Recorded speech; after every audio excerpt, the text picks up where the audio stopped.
अब हम शुरू करते हैं 13.2 के उदाहरण। तो सबसे पहले हम उदाहरण नंबर 5 करेंगे। तो देखो मैंने पहले डायग्राम बना लिया इसका, तो पढ़े उसको आप। शांता किसी शेड में एक उद्योग चलाती है। ये एक शेड है, इसमें शांता क्या करती है, अपना उद्योग चलाती है। यह शेड एक घनाभ के आकार का है। तो देखो ये नीचे का जो शेड है, ये नीचे किस आकार का है, इसका घनाभ के आकार का, जिस पर एक अर्ध बेलन आरोपित है। देखो इसके ऊपर क्या रखा गया है, एक आधा बेलन रखा गया है। इस शेड के आधार की विमाएं 7 मीटर इंटू 15 मीटर, मतलब आधार की विमाएं लंबाई और चौड़ाई, ठीक है। तो ये लंबाई कितनी होगी 7, और इसकी जो चौड़ाई है वो कितनी हो गई 15 हो गई। तथा भाग की ऊंचाई, घनाभ का और भाग की ऊंचाई 8 मीटर है। ये ऊंचाई कितनी होगी 8 मीटर हो गई। तो शेड में समावेशित हो सकने वाली हवा का आयतन ज्ञात कीजिए। मतलब इस शेड के अंदर कितनी हवा भरी होगी उसका आयतन हमें निकालना है। तो देखो इस शेड में कौन कौन सा डायग्राम आ रहा है, नीचे बन रहा है घनाभ और ऊपर क्या बन रहा है आधा बेलन। तो दोनों में जितनी हवा आएगी, टोटल हवा किसके अंदर आएगी, शेड के अंदर आएगी। तो देखो हम हवा का आयतन कैसे निकालेंगे, हवा का आयतन।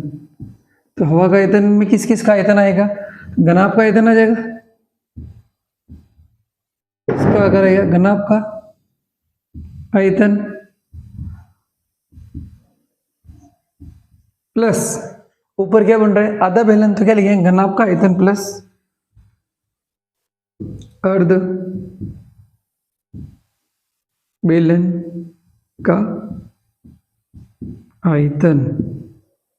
अब एक बात बताओ आप, घनाभ का आयतन, तो घनाभ के आयतन का फॉर्मूला आप सबको बताइए, लंबाई इंटू चौड़ाई इंटू ऊंचाई प्लस अर्ध बेलन का आयतन। देखो पूरा जो बेलन होता है उसका आयतन आप सबने पढ़ा है, कितना होता है पाई आर स्क्वायर एच। ये तो पूरे का आयतन हो गया, लेकिन अपने पास जो बेलन है वो कैसे आधा है, तो उसका आयतन भी कितना हो जाएगा आधा हो जाएगा।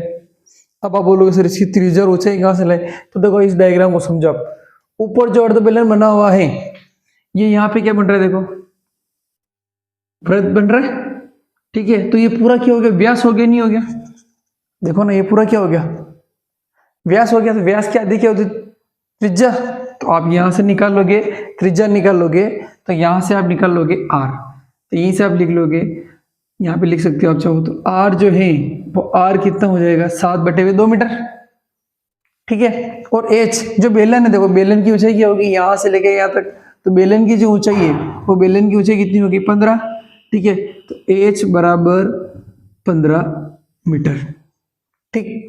अब हम इसमें मान रख देंगे, तो L into B into H, तो लंबाई इंटू चौड़ाई इंटू ऊंचाई। तो देखो शेड जो है इसकी लंबाई कितनी है 7, चौड़ाई कितनी है 15 और ऊंचाई कितनी होगी 8। तो L into B into H, तो 7 इंटू 15 इंटू 8 प्लस पाई का मान आपको वही लेना 22/7 आर स्क्वायर। तो त्रिज्या कितनी 7/2, तो 7/2 को हम कितनी बार लिख देंगे 2 बार, इंटू एच, इसकी ऊंचाई कितनी हो गई 15, और साथ में नीचे एक और गया था 2, ठीक है। अब जो कटता उसको काट देंगे, देखो 7 से 7 कट गया, 2 से 22 कितनी बार कट जाएगा 11 बार। बस इसको सोल्व कर लेंगे, 15 को 8 से आप गुणा करोगे तो 15 अंटे होता है 120, और 120 में आप 7 का गुणा करोगे तो 12 7 कितना होता है 84।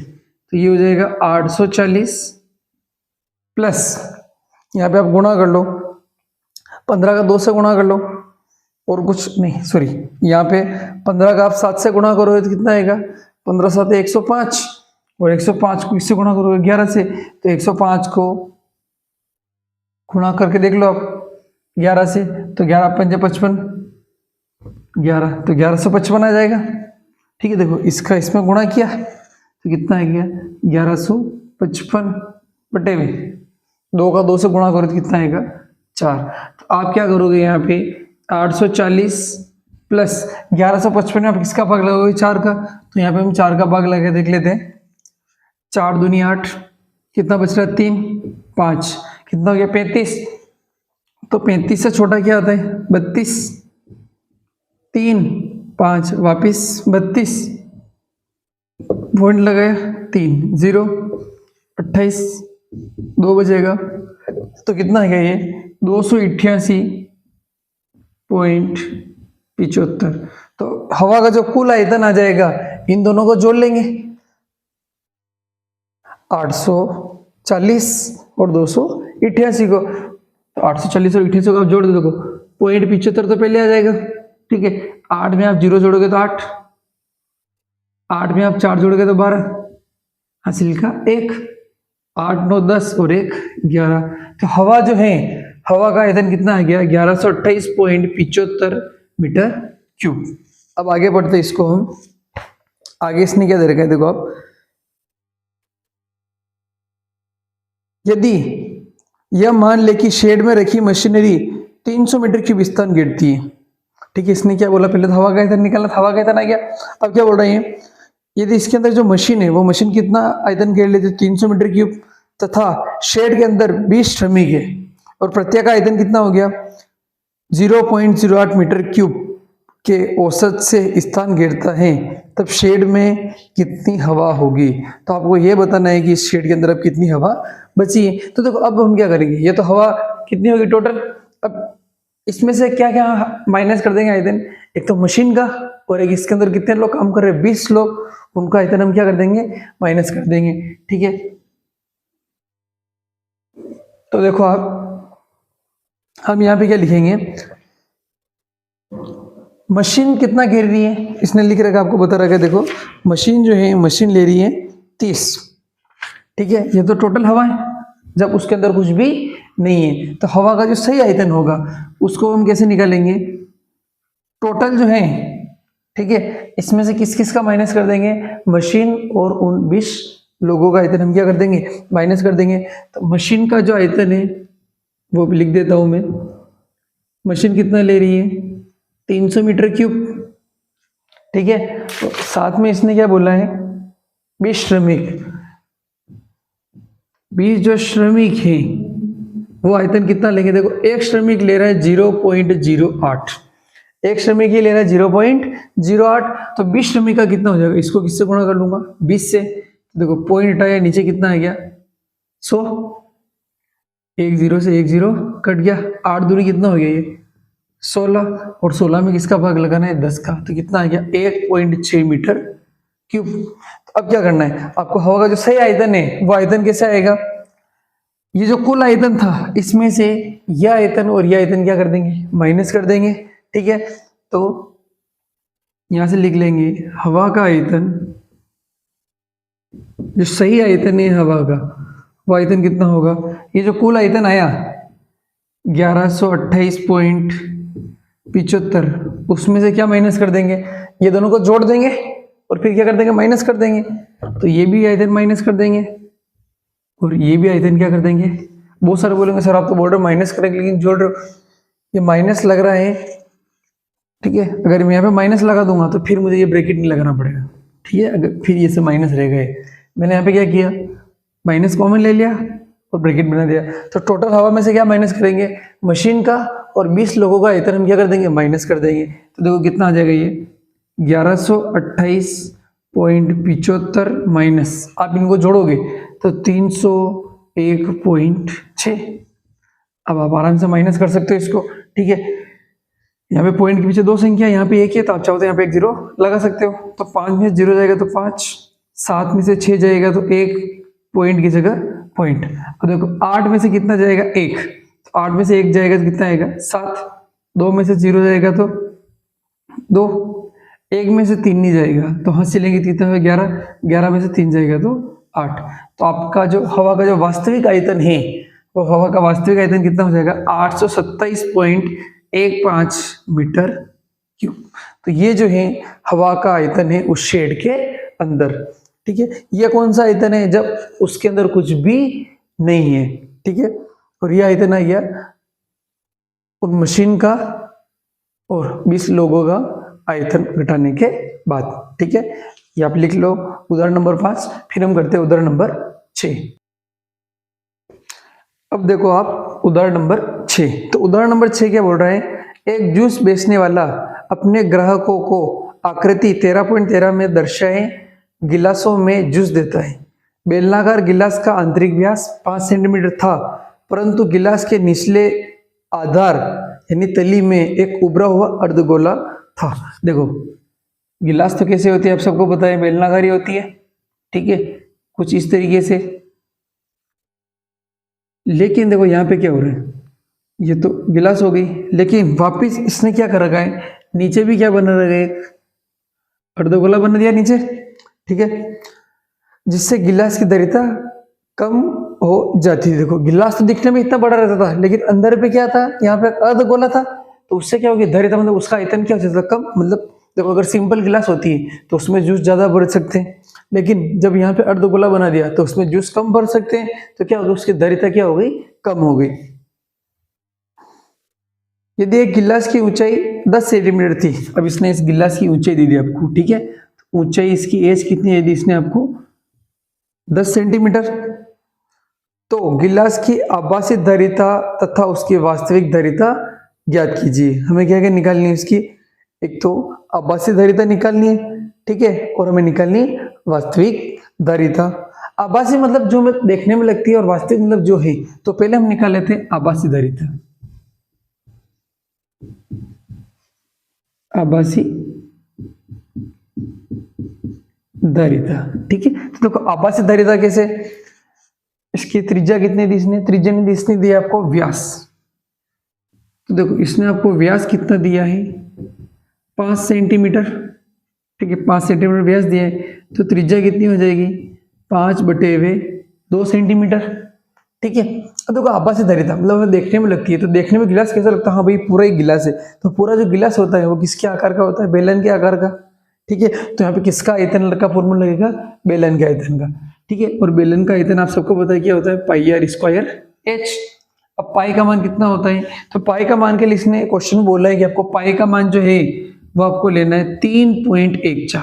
देखो आप क्वेश्चन में देखो इसने बोल रखा है कि आपको जो पाई का मान है, वो पाई का मान कितना लेना है, 3.14 इंटू आर स्क्वायर, तो आर देखो कितना है, 5/2, तो इसको मैं कितनी बार लिख दूंगा, 5/2 इंटू 5/2 इंटू एच, इसकी जो एच है वो एच कितनी हो गई, 10, तो 2 से 10 कितनी बार घटेगा, 5 बार, ठीक है, तो आप क्या करोगे, इन सबका गुणा करोगे, 5 5 25, 25 और 5 का गुणा करो तो 125, 3.14 इंटू यहाँ पे आप गुणा करो 125/2, ठीक है, आप इन सबका गुणा करोगे, ठीक है, तो चलो मैं गुणा करके दिखा देता हूँ आपको। 125 को हम गुणा करेंगे 4 से, देखो मैं 125 से गुणा कर सकता हूँ, आपको नहीं आता तो आप पीछे रफ में सीधा 3 से 14 को 125 से नीचे क्रॉस मल्टीप्लाई करके देख लेना। तो 125 का पहाड़ा बोल रहा हूँ मैं, देख लो 125 का पहाड़ा अगर आप 4 बार बोलोगे, ठीक है, तो 125 250, चलो मैं पहाड़ा लिख के बता देता हूँ आपको, 125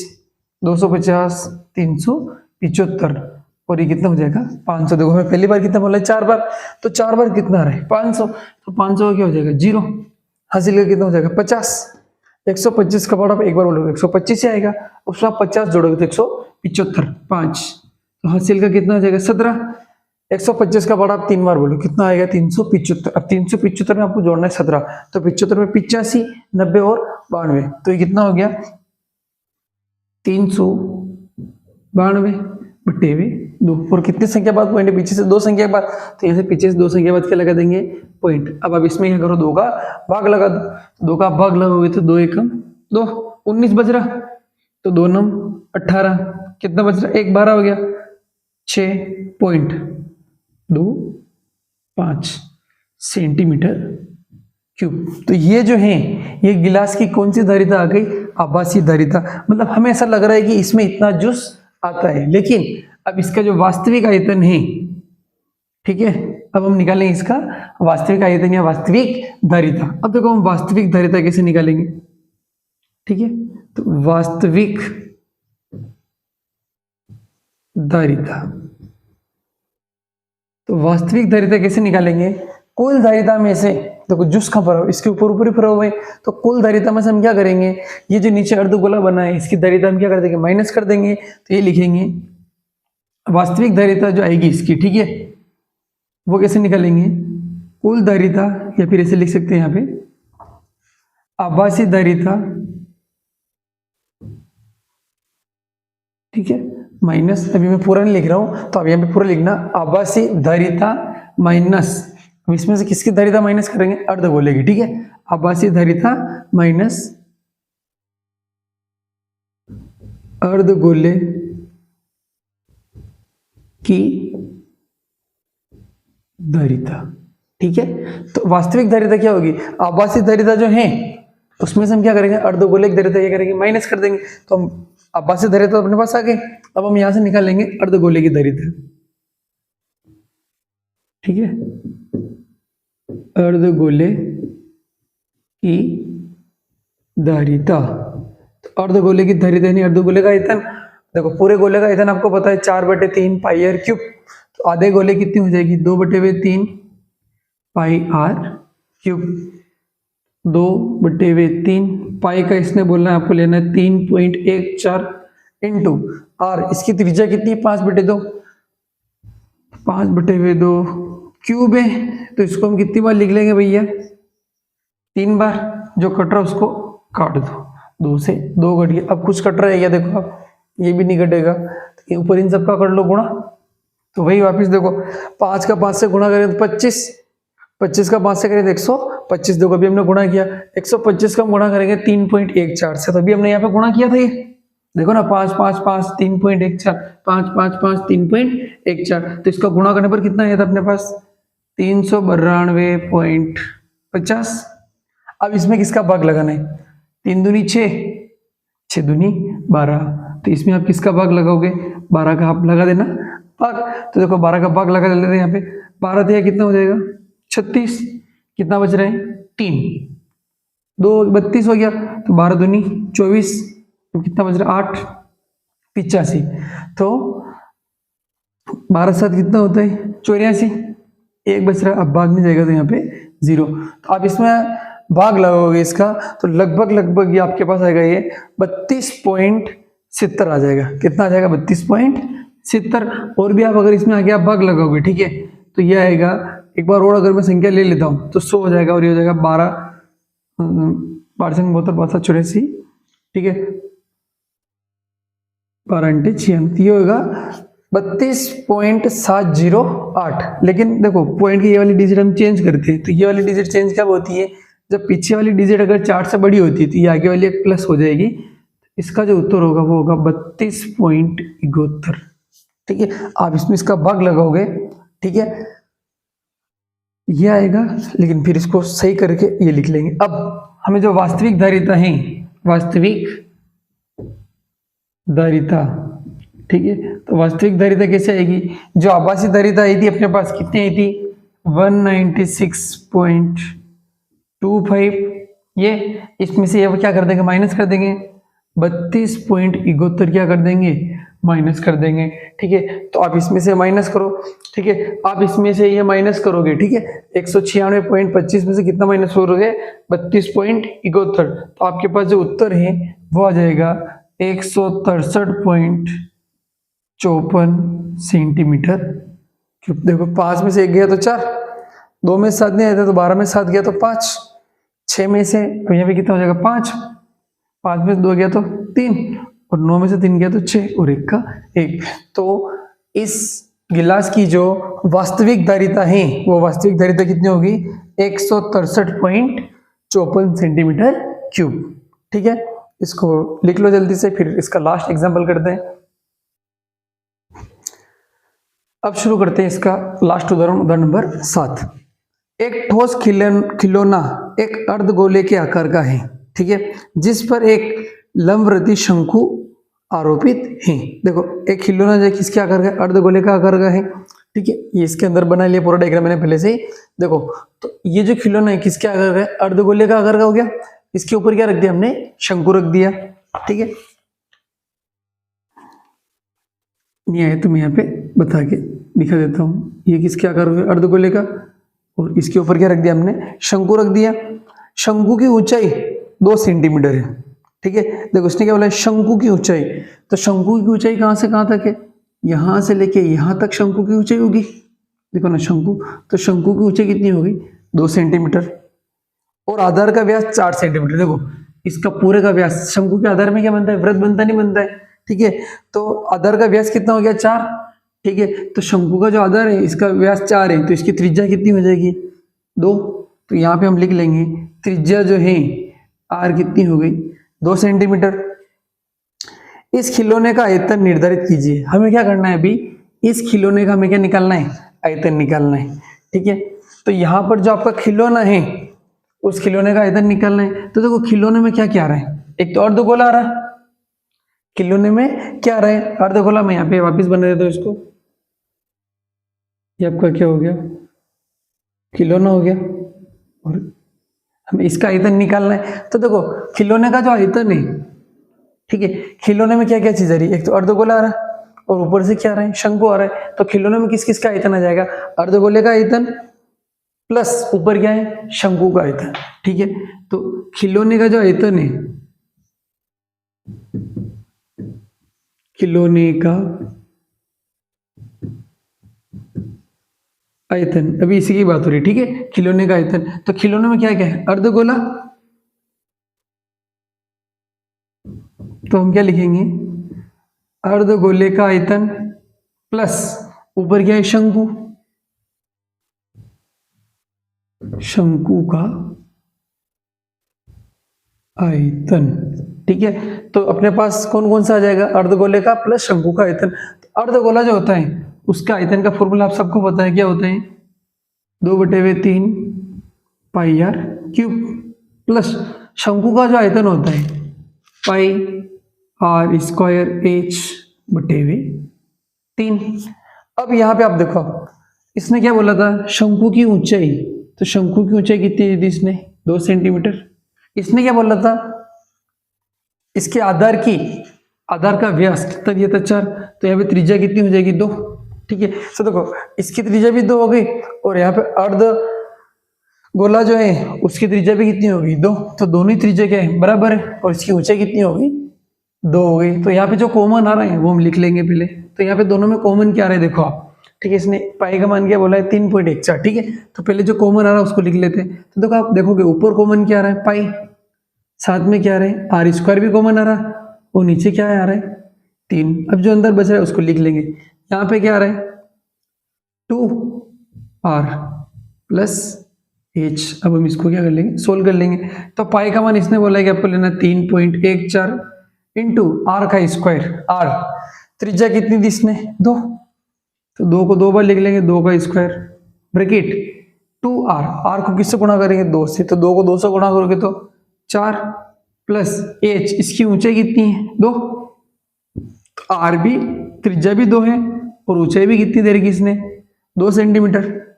2/2 अपन में कितना है, 3।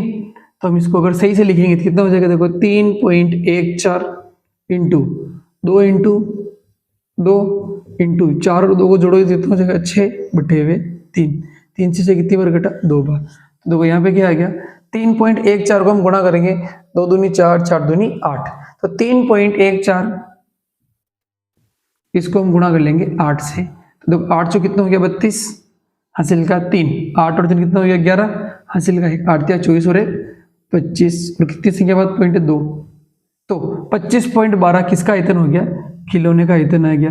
तो खिलौने का आयतन कितना हो गया, 25.12 सेंटीमीटर क्यूब। अब आप इसको आगे पढ़ो। यदि यह लंबवृत्तीय बेलन इस खिलौने के परिग्रत हो, ठीक है, यदि एक लंबवृत्तीय बेलन इस खिलौने के परिग्रत हो, मतलब ये क्या कि आप देखो, अब ये कि हमने ये जो आपके पास खिलौना था इसके हमने चारों तरफ क्या बना लिया, एक बेलन बना लिया ऊपर से लेके नीचे तक। तो बेलन और खिलौने के आयतन का अंतर ज्ञात कीजिए। तो देखो खिलौने का आयतन तो हमने निकाल लिया, हम किसका आयतन निकाल लेते, बेलन का आयतन निकाल लेते, फिर दोनों का अंतर भी निकाल लेंगे। ठीक है, तो एक बार हम निकाल लेते हैं यहाँ पर बेलन का आयतन। बेलन का जो आयतन होता है आप सबको याद है, फॉर्मूला क्या होता है, पाई आर स्क्वायर एच। अब आर देखो, ये बेलन जो यहाँ पर यहां से लेके यहाँ तक, देखो इसके चारों तरफ हमने क्या बना दिया, बेलन बना दिया। तो देखो इस बेलन की जो त्रिज्या है, कौन सी क्या त्रिज्या होगी इस बेलन की भी, जो यहाँ पर अर्धगोले की त्रिज्या थी, या फिर आप बोल सकते हो जो किसकी त्रिज्या थी, शंकु की। देखो चारों तरफ बनेगा तो यहाँ से लेके यहाँ तक ही बनेगा, तो इसकी भी त्रिज्या कितनी हो जाएगी, 2। और इसकी ऊंचाई देखो आप, इसकी ऊंचाई यहां से लेकर यहां तक है। ठीक है, तो मैं यहाँ पे लिख देता हूं, इसकी आड़ तो हो जाएगी 2, लेकिन इसकी जो ऊंचाई है, यहाँ पर देखो आप, ऊंचाई कहाँ से लेके यहाँ तक है, यहाँ से लेके यहाँ तक, तो देखो यहाँ से लेके यहाँ तक तो आपको पता है कि ऊंचाई कितनी है, 2। अब ये आपको नहीं पता, तो ये क्या होगी, यहाँ पे देखो इसने क्या बोला था आपको डायग्राम में, ये क्या होगी, त्रिज्या आर, तो अर्धगोला है नीचे, तो यहाँ से लेके यहाँ तक भी क्या होगी, त्रिज्या होगी, नहीं होगी, ओ से लेके पी तक भी त्रिज्या होगी, और त्रिज्या कितनी तरीके से, 2, तो ये भी 2 है, और साथ में ये भी कितना है, 2। तो ये जो पूरा जो आपका बेलन है, इस बेलन की ऊंचाई कितनी हो जाएगी, 4, ठीक है। तो इसकी एच क्या होगी, GC प्लस CF, यानी कि 2 + 2 बराबर 4 सेंटीमीटर। आई बात समझ में, ये इंपॉर्टेंट चीज है, बहुत सारे को पता नहीं चलता कि बेलन का ऊंचाई क्या लेंगे, ठीक है। तो त्रिज्या क्या होगी, जो इसकी त्रिज्या की भाई, लेकिन इसकी जो ऊंचाई है ये 2 और ये 2, तो इसकी ऊंचाई कितनी हो गई, 4। तो इसका आयतन हम निकाल लेंगे, पाई का मान इसने बोला है आपको 3.1 लेना इंटू आर का स्क्वायर, तो क्या कर लेंगे, 2 × 2 इंटू एच कितना है, 4। देखो ये गुणा अभी हमने किया यहाँ पर, 3.14 को किससे गुणा किया, 8 से, 3.14, देखो 4 को 2 से गुणा करें कितना हो जाएगा, 8। तो देखो हम इसका अगर गुणा करते हैं तो क्या आएगा, 25.12, और इसको और किससे एक्स्ट्रा गुणा करना पड़ेगा, 2 से। मैं बोल रहा हूँ, बात आ रही समझ में, 3.14 को गुणा अभी हमने किया, ये आया। यहाँ पर क्या देखो, 3.14 और 4 और 2 को गुणा करो कितना हो जाएगा, 8। तो इसका गुणा करेंगे क्या जाएगा, अब इसको किससे गुणा करेंगे वापिस, 2 से, इसको हम 2 से गुणा कर लेते हैं, तो 25.12 को 2 से गुणा कर लें, तो ये हो जाएगा 50.24 सेंटीमीटर क्यूब। अब इसने क्या बोला है, आपको इन दोनों के निकालने अंतर निकालना बहुत आसान है। बड़े में से छोटा वाला क्या कर देंगे, घटा देंगे। इसने बोला ना खिलौने और बेलन के आयतन का अंतर ज्ञात कीजिए, तो बेलन का आयतन कितना है आपके पास, 50.24, इसमें से घटा देंगे 25.12, तो इसमें से आप घटाओगे तो वापिस क्या आ जाएगा, 25.12 सेंटीमीटर क्यूब। मतलब दोनों खिलौने का आयतन कितना हो जाएगा, 25.12। तो आपके 13.2 के सारे उदाहरण हो चुके हैं, ठीक है। लिख लो जल्दी से ये।